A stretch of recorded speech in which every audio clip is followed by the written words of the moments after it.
सोनम का देखा कि वो अपनी शादी करती है, अपने हस्बैंड को ले जाके मेघालय में घाटी में फेंक देती है, मार देती है, और उसके 4 दोस्त उसके साथ होते हैं। तो इस तरह से आज जो है वैश्वीकरण में जो लड़कियां ये हरकतें कर रही हैं, ये हमारे समाज को विकृत कर रही हैं, हमारे समाज को गलत दशा में ले जा रही है। इससे सांसद हो गए हैं, एक हिंदुस्तान के चेहरे हो गए हैं चंद्रशेखर रावण आज़ाद। अगर प्यार करती है तो प्यार के साथ उसके साथ निभाना चाहिए था। अब चंद्रशेखर जी क्या कहते हैं, उन्होंने इसीलिए कहा कि भाई ये मैटर सिर्फ जो है बकवास है, गॉसिप है, और ये जो भी होगा मैं कोर्ट में जाऊंगा। ज़्यादातर पैसा से अट्रैक्ट होती हैं, जिसके पास ज़्यादा दौलत होता उस तरफ वो भागती हैं, सेलिब्रिटी और दिखावे के पीछे भागती है। वो जब ये कहती है कि मैं एक गरीब चंद्रशेखर से प्यार करती थी जब गरीब था, और जब वो सांसद बन गया, अमीर हो गया, तो मैं नफरत करती हूँ, ये थोड़ा सा विरोधाभास है।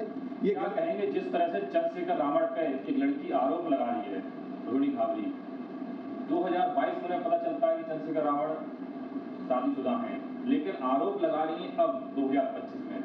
क्या लगता है कि इन आरोपों में कुछ सच्चाई नजर आती है, या फिर आरोप है, या फिर ये इस षड्यंत्र के तहत कैसे किया जा रहा है? जर्नलिस्ट महोदय, ये सब गॉसिप है, ये सब प्रचार का एक अंग है। चंद्रशेखर रावण को चंद्रशेखर आज़ाद बनाने में मेरा अहम भूमिका रहा है।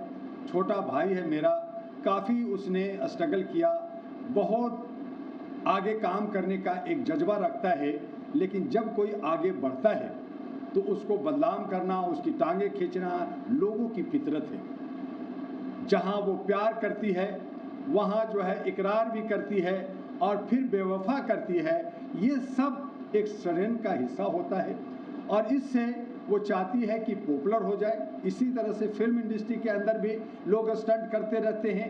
कई बार जो है सोशल और पॉलिटिकल क्षेत्र में लोगों ने स्टंट किया है, तो ये एक स्टंटबाजी है, इसमें हम सबको ध्यान नहीं देना चाहिए। और मीडिया खास करके इसका जो है मज़ा लेती है, चटकारे लेती है, टीआरपी के लिए ये काम करती है, जबकि हमारे सामने एक नहीं अनेक ऐसे इशू हैं, अनेक ऐसे न्यूज़ हैं जिनको जनता तक पहुंचनी चाहिए, जिनको जनता तक पहुंचाना चाहिए, लेकिन नहीं पहुंचाया जाता है और लोगों को दिग्भ्रमित रखा जाता है। उसी में ये लड़की भी अपने आप को जो है पॉपुलर बनने के लिए, चेहरा दिखाने के लिए, और चंद्रशेखर का हो सकता है कि उनके बीच से भी मिली जुली भगत हो कि चलो ऐसे करते रहो, तो ये सब जो है ये हमारे लिए और देश के लिए उचित नहीं। चंद्रशेखर रावण से जब पूछा गया इस बारे में तो उन्होंने कहा था कि मैं महिलाओं का सम्मान करता हूं, महिला सम्मान से जुड़ा हुआ व्यक्ति, हमारे परिवार में महिला सम्मान करना सिखाया है, इसलिए मैं जो भी जवाब दूंगा वो मैं कोर्ट में दूंगा।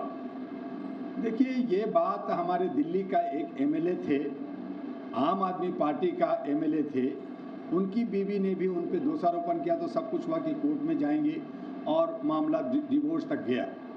यहाँ पे एक वो सांसद हो गए हैं, एक हिंदुस्तान के चेहरे हो गए हैं चंद्रशेखर रावण आज़ाद, तो वो भी खामोशी से कि कल को कोई और बोले, कोई और बोले, उससे बेहतर है कि भाई ठीक है आप केस करो, कोर्ट में मैटर जाएगा, वहाँ जवाब देंगे, वहाँ पे जो है सबूत देना होता है, वहाँ पे गवाही देना होता है।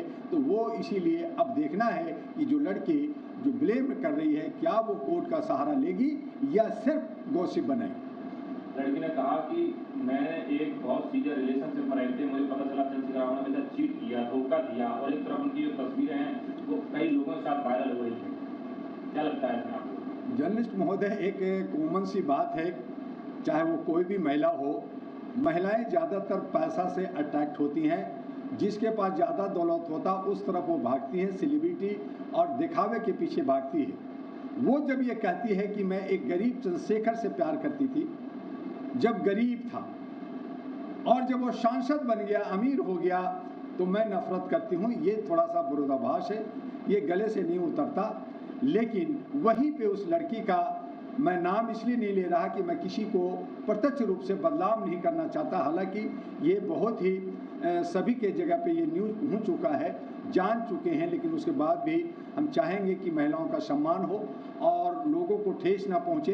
तो वो जहाँ पे वो अपने बहुत सारे बॉयफ्रेंड के साथ घूमते हुए मिलती हैं। जैसे अभी सोनम का देखा कि वो अपनी शादी करती है, अपने हस्बैंड को ले जाके मेघालय में घाटी में फेंक देती है, मार देती है, और उसके 4 दोस्त उसके साथ होते हैं। तो इस तरह से आज जो है वैश्वीकरण में जो लड़कियां ये हरकतें कर रही हैं, ये हमारे समाज को विकृत कर रही हैं, हमारे समाज को गलत दशा में ले जा रही है। इससे हमें रोकना होगा, समाज के बुद्धिजीवियों को सोचना होगा और ऐसे महिलाओं पे भी अंकुश लगाना होगा जो गॉसिप बना करके हमारे समाज को गलत राह पे ले जा रहे हैं। तो इस तरह से चंद्रशेखर एक उभरता हुआ राजनेता है। हम देखना चाहते हैं कि समाज के लिए, अपने परिवार के लिए और अपने समुदाय के लिए वो क्या कुछ देते हैं, क्या कुछ करते हैं। और ऐसी सूरत में अगर उसे धरातल में डाला जाता है, उसे खाई में फेंका जाता है, उसे बदनाम किया जाता है, तो ये उचित नहीं है। इस पे हम सभी समाज के लोगों को विरोध करना चाहिए। लड़की कह रही है कि मुझे इंसाफ चाहिए, मेरी 6 बड़ी बहनों, मेरी और 2 बहनें भी मेरे साथ, कि मेरे साथ जो गलत हुआ है, मेरे साथ चीट हुआ है, मुझे उसका इंसाफ चाहिए। लड़की ये भी कह रही है, देखिए बिल्कुल ठीक कहा, बिल्कुल सही कह रहे हैं। बाबा साहब ने भी तो शादी, हम भी तो शादी करेंगे, उसने ये तक कहा लड़की ने। देखिए बाबा साहब ने 2 शादी की, 4 की, कोई 10 किया तो तुम भी करोगे। कोई मुसलमान का जो है जामा मस्जिद में 98 किया, उसने कहा मैं 100 का सेंचुरी 100 बनाऊंगा, उसके बाद मर गया। तो इस तरह की ये गॉसिप। कुछ लोग, कश्मीर में एक है जिसकी जो है 24 शादियां हैं, उससे उसके 40 बच्चे हैं। तो इस तरह का ये जो है कुछ अलग अपवाद बनता है, लेकिन उसमें सभी को ढकेलना, तमाम परिवार और तमाम समुदाय को खींचना ये उचित नहीं है। लड़की अगर प्यार करती है तो प्यार के साथ उसके साथ निभाना चाहिए था। अब चंद्रशेखर जी क्या कहते हैं, उन्होंने इसीलिए कहा कि भाई ये मैटर सिर्फ जो है बकवास है, गॉसिप है, और ये जो भी होगा मैं कोर्ट में जवाब दूंगा। कहा कि ठीक है, लड़की अगर ब्लेम लगा रही है तो कोर्ट का दरवाजा खुला हुआ है, कोर्ट में जाइए। जैसे वक्फ बोर्ड के लिए हुआ कि आपका अगर हक अधिकार चाहिए तो कोर्ट में जाइए, कोर्ट क्या कहती है उस पर डिसीजन होगा। तो उसी ने, चंद्रशेखर ने भी कहा कि कोर्ट में जाओ, वहाँ पे अपना सबूत दो, आप वहाँ पे बताओ, कोर्ट जो कहेगी हम मान लेंगे। तो चंद्रशेखर जी अपनी जगह पे सही हैं, लेकिन लड़की जिस हिसाब से चल रही है ये उचित नहीं है। इसका मैं खंडन करना चाहूँगा। और मैं आज भी चंद्रशेखर रावण उर्फ चंद्रशेखर आजाद के साथ खड़ा हूँ।